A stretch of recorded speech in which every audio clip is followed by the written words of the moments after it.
বৌমা শাশুড়ির এই ঝগড়ার প্রধান কারণ হচ্ছে জেনারেশন গ্যাপ, ঠিক কিনা? শাশুড়ি এক জেনারেশনের আর বৌমা আরেক জেনারেশনের। শাশুড়ি ভাবে একরকম, বৌমা ভাবে আরেক রকম। শাশুড়ি চায় বউর উপর খবরদারি করতে, বউ চায় শাশুড়ির উপর খবরদারি করতে। এই ডমিনেটিং এর কারণে কিলাকিলি আছে না নাই? আহা, এটা ঠিক না। আমার শাশুড়ি মায়েরা যারা আছেন, প্রথমে শাশুড়ি দিয়ে শুরু করি। আমার মাইকের আওয়াজ যে ঘরগুলোতে যায়, আমার শাশুড়ি মাদেরকে বলবো, বউদের উপর অত্যাচার করবেন না। ছেলেরে প্রশ্ন করে, তোর কাছে তোর বউ বড় না আমি বড়? আছে না নাই? এটা একটা প্রশ্ন হইল। তোর বউ বড় না আমি বড়? দুইজনেই বড়। তো এক ছেলে সুন্দর উত্তর দিছে, আমার কাছে ভালো লাগছে উত্তরটা শুনে। এক মা প্রশ্ন করছে, তোর এতদিন আমি লালন পালন করে বড় করলাম, জীবন যৌবন তোর জন্য শেষ করলাম, আজকে বউ পাইয়া বউ তোর আপন হয়ে গেল? এবার ছেলে উত্তর দিছে, মা, আমার মুখ থেকে মা ডাক শোনার জন্য তুমি কি কষ্টটাই না করছো জীবনে। 10 মাস আমারে পেটে ধারণ করলা, খাইতে পারো নাই, বমি করছো, খালি ওষুধ খাইছো, তোমার পেট কেটে আমারে বের করা হয়েছে, 2 বছর আমারে দুধ খাওয়াইছো, পেশাব পায়খানা পরিষ্কার করেছো। বয়স যখন 3-4 তখন তোমার আমি মা ডাকছি, এই মা ডাকটা শোনার জন্য তুমি এত কষ্ট করছো। আর আরেকবারের মাইয়া এই ঘরে আইসাই তোমার মা ডাকা শুরু করছে। যেই মেয়েটা তোমারে মা ডাকে সে আমার আপন হবে না কেন মা? ঠিক কিনা? এই মা ডাক শোনার জন্য তুমি এত কষ্ট করলা, আমার লালন পালন করলা, 10 মাস পেটে ধরলা, পেশাব পায়খানা পরিষ্কার করলা, এরপরে মা ডাক শুনতে পারছো। আর আরেকবারের মেয়ে জানা নাই চিনা নাই এসেই তোমার ডাকা শুরু করছে মা। তো যে আমার মারে মা ডাকে তার স্থান তো আমার কলিজায়, ঠিক কিনা? শাশুড়ি আম্মারা যারা আছেন, প্লিজ বৌমাদেরকে কষ্ট দিয়েন না। অনেক শাশুড়ি আছে পান থেকে চুন খসলে রেগে যায়, পদে পদে স্ত্রীর ভুল ধরে, বউয়ের ভুল ধরে, আছে না নাই? এটা করবেন না। সে তো নতুন, আপনার অনেক এক্সপিরিয়েন্স হতে তার সময় লাগবে, তাকে সময় দিন, তাকে ভালোবাসুন, ঠিক কিনা? না বুঝে সামান্যতে বৌমারে বদদোয়া দেয়, এরকম আছে না নাই? কিন্তু বুঝতে চায় না, বৌমারে যদি বদদোয়া দেয় তাহলে তার নিজ ছেলের পরিবারের ক্ষতি, পেটে ধরা যে ছেলে, ছেলের পরিবারের কিন্তু ক্ষতি, তার আপন নাতি নাতনিদেরই ক্ষতি। আওয়াজ করে বলেন ঠিক কিনা? বৌমাকে বদদোয়া দিয়েন না। বৌমাকে নিজের মেয়ের মতো দেখবেন। সমাধান আমি দিচ্ছি, কেমন দেখতে হবে? নিজের মেয়ের মতো। নিজের মেয়ে সকালে ঘুম থেকে ওঠে 11টা, ওইটা সমস্যা নাই। বৌমা কেন উঠলো না, ওইখানেই ঝামেলা, আছে না নাই? মেহেরবানি করে আপনার বৌমাকে আপনার নিজের মেয়ের মতো দেখেন। নিজের মেয়েরে যেমনি আদর করেন তাকেও অমনি আদর করেন। আপনার বৌমারে যদি আপনি কষ্ট দেন, মনে রাখবেন আপনার নিজের মেয়েটাও আরেকবারের বউ হয়ে কয়েকদিন পরে যাবে। আপনি যা যা করবেন আপনার মেয়েকেও তারা ওই রকম কষ্ট দিয়ে বাড়িতে ফিরিয়ে দিবে। চিল্লায় বলেন ঠিক কিনা? খবরদার, টিট ফর ট্যাট। ইট্টি মারলে পাটকেলটি খেতে হয়। এজন্য শাশুড়ি আম্মা জানারা যারা আছেন, বৌমার সাথে খারাপ আচরণ করবেন না মেহেরবানি করে। তাকে আপনি কষ্ট দিলে আপনার নিজের মেয়েটাও আরেক বাড়ির বৌমা হবে, সেও ওই বাড়িতে এই কষ্টগুলো ভোগ করবে। এগুলো যখন আপনি শুনবেন তখন আপনার চোখ দিয়ে পানি পড়বে কি পড়বে না? পড়বে। এবার আসেন বৌমার কথা বলি।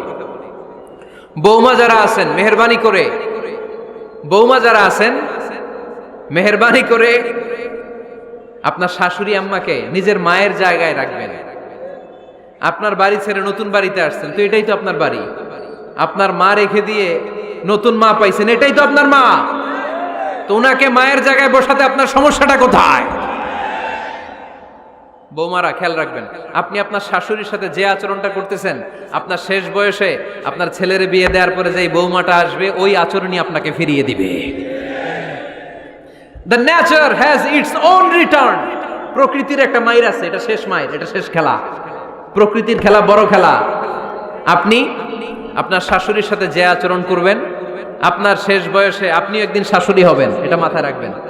ওই আচরণই আপনি ফিরে পাবেন। আওয়াজ করে বলতে হবে ঠিক কিনা? এজন্য 9 নাম্বার পয়েন্টস হচ্ছে মিউচুয়াল রেসপেক্ট।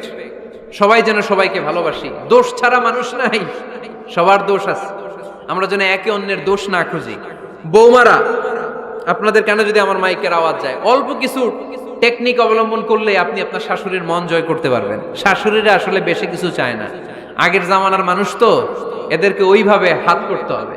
মাঝে মাঝে একটু শাশুড়ির মাথায় তেল দিয়ে দেন, চুলে তেল দিয়ে দিবেন আর কি, মাঝে মাঝে চুল আশ্রয় দিবেন, এগুলো কিন্তু খুব পছন্দ করে শাশুড়িরা। ওনার প্রেশারটা একটু মেপে দিবেন, ডায়াবেটিক্সের ওষুধটা খাইলো কিনা সময় মতো খোঁজ নেবেন, কি পছন্দ করে খেতে একটু রান্না করে দিবেন। যেই বক্তার ওয়াজ শুনতে পছন্দ করে ওই বক্তার ওয়াজগুলো ডাউনলোড করে শাশুড়ি আম্মাকে দিবেন, ইসলামী বই দিবেন। দেখবেন বয়স্ক নারীরা মাহফিল যেতে খুব পছন্দ করে, ওয়াজ শুনতে খুব পছন্দ করে, নবীদের কাহিনীগুলো শুনতে পছন্দ করে। বসায় বসায় একটু কাহিনীগুলো শোনাবেন। বাইরে বেরোলে জিজ্ঞেস করেন, আম্মা আপনার কিছু লাগবে কিনা। আর একটা টিপস আছে, চুল যখন আশ্রাবেন আর শাশুড়ির মাথায় যখন তেল দিয়ে দিবেন, তখন অতীতের কথা জিজ্ঞেস করেন, দেখবেন অতীতের স্মৃতিতে হারিয়ে গিয়েছে আপনার শাশুড়ি। কি জিজ্ঞেস করবেন জানেন?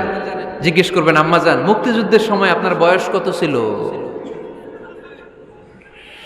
ওই সময় মুক্তিযুদ্ধের সময় আপনাদের এলাকায় কি কি হয়েছিল মা? আরেকটা প্রশ্ন করবেন, মা বিয়ের সময় আপনি কেমন ছিলেন? ওই দিন দেখবেন বুড়ি আর বুড়ি নাই, জুয়ান হয়ে গেছে। ওই দিন বলবে, মা আমি অনেক সুন্দরী ছিলাম, আমার মাথায় অনেক চুল ছিল, আজকে নাই। আমগো গ্রামে আমার চাইতে সুন্দরী মাইয়া ছিল না। অতীতের স্মৃতিতে, স্মৃতি হাতরাতে হাতরাতে তিনি হারিয়ে যাবেন। জিজ্ঞেস করবেন যে, মা শীতকালে আপনাদের দেশে কি পিঠা বানাতেন আপনি যখন ছোট ছিলেন, আপনার বাপ চাচারা কি করতো? এগুলো জিজ্ঞেস করলে উনি স্মৃতির পাতা হাতরাতে হাতরাতে চোখ দিয়ে দাঁড় দাঁড় করে ওনার পানি ঝরতে শুরু করবে। আপনার জায়গায়, ওনার হৃদয়ের মনি কোঠায় এমন জায়গায় পৌঁছবে, আপনার ছাড়া উনি কিছুই বুঝবে না। বৌমারা, এই অল্প কিছু টিপস অবলম্বন করে আপনারা আপনাদের শাশুড়ির মনকে জয় করতে পারেন। শাশুড়ি বৌমার দ্বন্দ্ব আমরা চাই না, আমরা চাই শাশুড়ি বৌমাকে নিজের মেয়ের মতো জানো, আর বৌমার শাশুড়িকে আপন মায়ের মতো ভালোবাসুক, ঠিক কিনা? এই মিউচুয়াল রেসপেক্টই পারে শাশুড়ি বৌমার দ্বন্দ্বকে দূর করতে, আর ঘরটারে শান্তির টুকরা বানাতে। আওয়াজ করে বলেন ঠিক কিনা? কয়টা গেল? আর আছে কয়টা?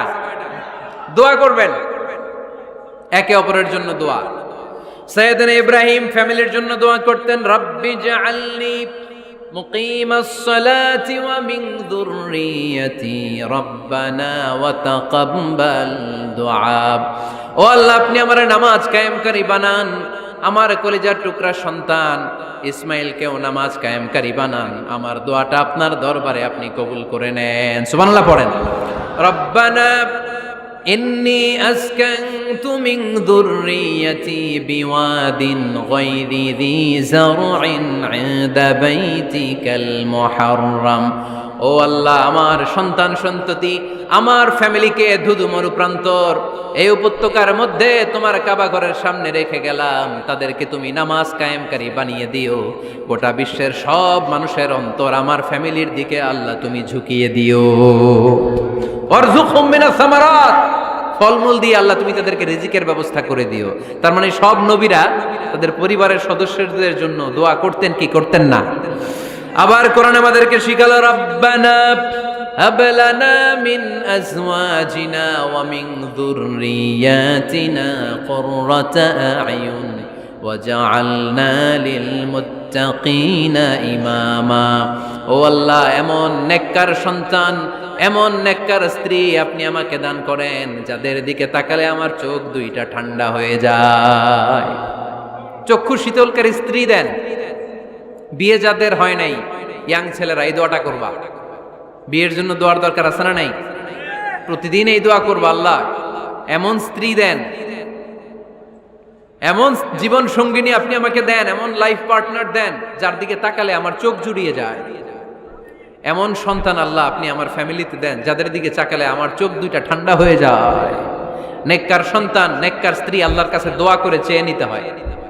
তাহলে ফ্যামিলি মেম্বার একে অপরের জন্য দোয়ার দরকার আছে না নাই? বাবা দোয়া করবে ছেলের জন্য, ছেলে করবে বাবার জন্য, মা দোয়া করবে মেয়ের জন্য, মেয়ে করবে মায়ের জন্য, ভাই করবে বোনের জন্য, বোন করবে ভাইয়ের জন্য। দোয়ার দরকার আছে না নাই? দোয়া করবেন সবাই সবার জন্য। এই যে কোরআনের বঙ্গানুবাদ পাওয়া যায় না এখন, কথা বলেন। স্মার্টফোন আছে কার কার দেখি? হ্যাঁ,